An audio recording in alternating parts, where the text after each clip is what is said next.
Hello, welcome back to the Off-Grid family. Today I'm going to do a quick review of a filament dryer that my brother-in-law got me for Christmas. I had done this in intro and everything else already before, but I seem to have lost it somewhere. During this I have extremely bad flu this video, so please understand that I do sound very, very congested and so on, but you know, the show must go on, as they say.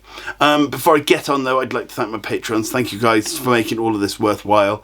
I really do appreciate it. Anyway, let's get on. Okay, so on Amazon at the moment, this is 45-ish pounds, and normally it's around 54. It's 17% off.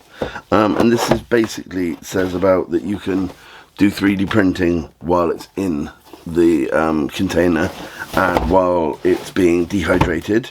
Now I've got many forms of doing this at home. I've made them where they connect directly to your 3D printer, so the 3D printer keeps the thing hot. I've made them out of dehydrators for food, and it was this time I thought, you know, I will get one, but luckily enough I've got loving family members and my brother-in-law bought this for me for Christmas. So let's have a look what's in the box.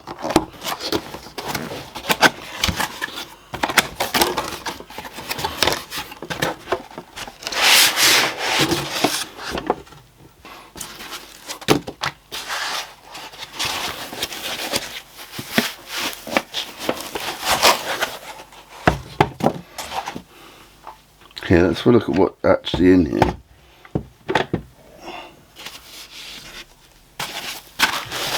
Got power supply. We've got a little tube, which is pretty cool. And there's the heat filaments, what the elements would be, yeah. How's that? Okay, after reading through the instructions, one thing it asks for is a silica gel packet to go in there. I have quite a few and I buy them quite often for doing like food dehydration and stuff, so that's fair enough. Now, every year at Christmas I ask friends and family if they've got these containers. Not that they sell them anymore, they come in packets and stuff. But then I put old silica gel packets in, which I actually dehydrate these so they last longer. And then I put my filament in there. However, like this one here is not perfect. This one went all weird and, hang on, and snapped. So I don't know what happened there. So it's not foolproof, but it works well enough. But that will go in like that. The thing I like about this is you can actually have this on and be printing at the same time. And it also comes with this. So actually you could actually have this coming straight out of your out of here straight into your 3D printer, which I think is really cool. Right, let's turn it on and we can talk about different temperatures. And I do apologise about my voice. I've had, I think it's probably COVID, for about a month now. I've been quite annoyingly poorly.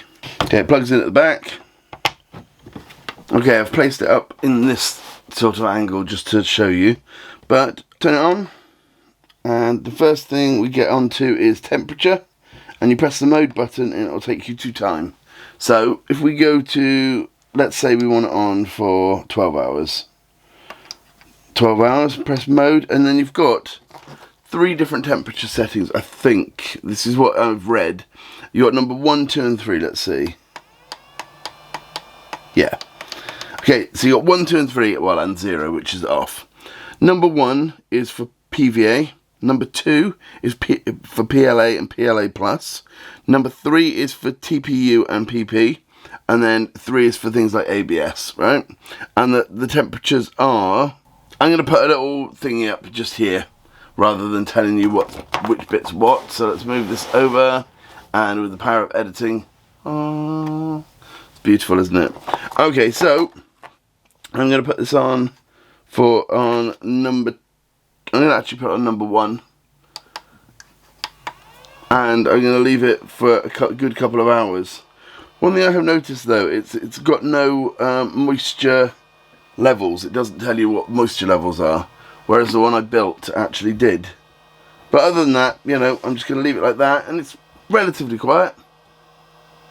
Much quieter than the dehumidifier I've got, but we'll leave that to do its thing. Now this I've had for over 2 years now. So if it does print, if it does work and it prints out, it does a decent print at the end of it, then we know that this thing works. But I'm just going to leave it now, and that's that. We'll see how it gets on. Right, this has been on for a good few hours, well, more than that probably.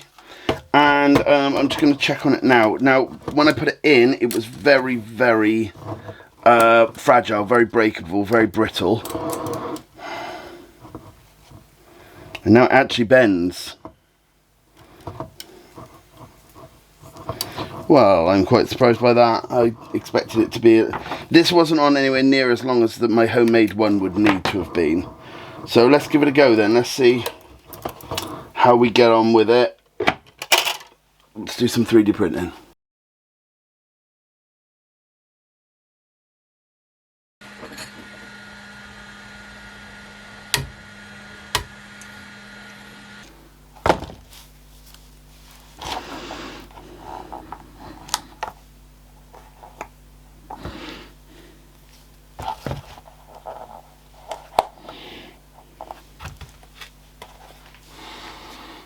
So what do we think?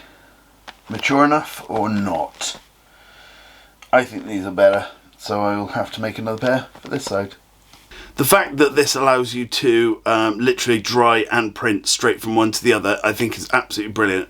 The one thing I will say is, where the tube goes to the 3D printer, if it's not covered here, it will just snap if you leave it for long enough. As in overnight in my case, and then you have a problem, pull it all out, but that's, you know, that's a minor problem really, but it really does work very well. Every single piece of filament I've tried in it, it has come out 100% better.